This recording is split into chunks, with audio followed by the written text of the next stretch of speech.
By mid-1983, G.I. Joe was firing on all cylinders.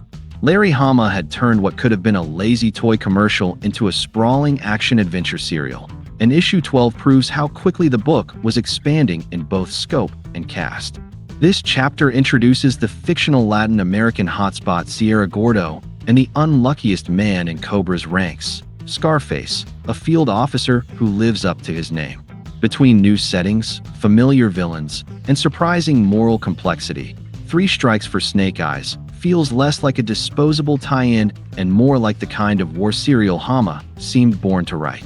The issue opens stateside, with the Joes chasing down a van through the streets of San Francisco.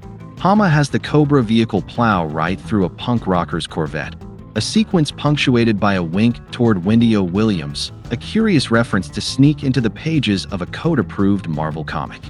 Once the van is stopped, the Joes discover their target had been hauling boxes bound for Sierra Gordo. The cargo isn't weapons, at least not in the conventional sense, but video game circuit boards, or what appear to be video game circuit boards. When Scarface escapes, the trail is clear. To Sierra Gordo, the Joes must go. What follows is a sharp pivot from car chase mayhem to undercover intrigue. Looking like he walked straight out of Miami Vice, Stalker goes incognito, buying from Cobra whatever illicit item video games is meant to be a cover for. It's one of the first times the Joes are shown working undercover rather than blasting away, and it widens the scope of the series beyond standard military tropes. These soldiers can do espionage just as well as sabotage. Inside Sierra Gordo, Snake Eyes spots Dr. Venom, the sadistic scientist introduced a few issues earlier, and flashes back to their last encounter. Notably, Hama writes these panels in third-person captions, something rarely seen in this run. It's an experiment that demonstrates how tricky Snake Eyes could be to write. How exactly should the writer sell the idea that this silent masked man has spotted something that's caused his arm hairs to rise?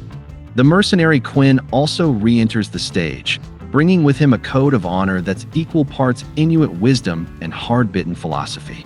He disarms the Joes, but insists that no one will die under his watch. True to Hama's sense of irony, Snake Eyes' weapon turns out to be empty anyway. The interplay between these two characters is wonderful. Snake Eyes, the damaged ninja commando, Quinn the philosopher mercenary, Venom the sadist caught in between. Inside Cobra's bunker, Scarface is assigned the unlucky duty of courier for a virus engineered by Venom. Naturally, his survival odds plummet. The Baroness then joins the proceedings. Her seaplane escape includes a bombing run that forces Breaker Gung-Ho and Stalker into the water and obliterates the island with Snake Eyes, Venom, and Quinn still on it. It's one of the comic's best cliffhanger endings. What makes the issue unforgettable, though, are the smaller set pieces layered between larger plot beats. Gung-Ho cleverly manipulates rats into chewing through his bonds. Snake Eyes pounds on Venom in a fit of barely contained rage. Only a few pages after readers are given an idea of just how horrifying his facial scars truly are.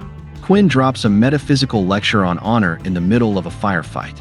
A joking aside references the fictional comic Sergeant Granite and Difficult Company, a nod towards Sergeant Rock, a partial inspiration for this era of Joe, at least on Hasbro's end.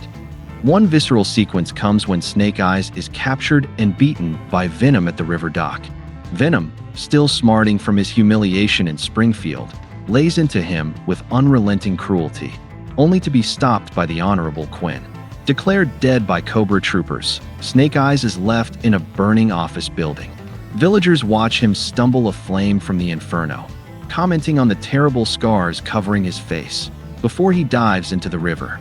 It's an unforgettable sequence, one of the many moments in this arc that really should have been adapted into a G.I. Joe movie.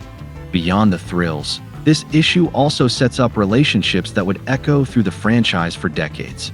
Quinn and Dr. Venom, two original characters created by Hama rather than Hasbro, form an uneasy pairing.